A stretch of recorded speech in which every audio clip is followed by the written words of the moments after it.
Welcome to Samba Samba. Enjoy the video. You'll begin by confirming basics and taking the first actions. Make sure Homepod is powered and your iPhone or iPad is on the same Wi-Fi and Apple ID. This enables the Home app to see the device. Open Home, find the Homepod tile, then press and hold to access settings. Once there, scroll down to remove accessory or reset. Tap that option to start.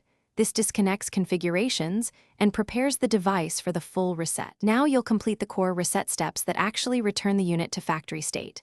If the Home app gave you a reset option, confirm Reset HomePod for a full erase.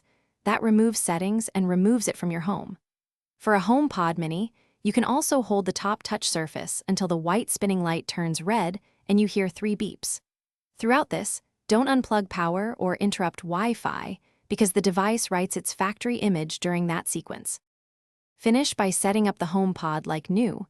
Open Home app and follow the Add Accessory flow.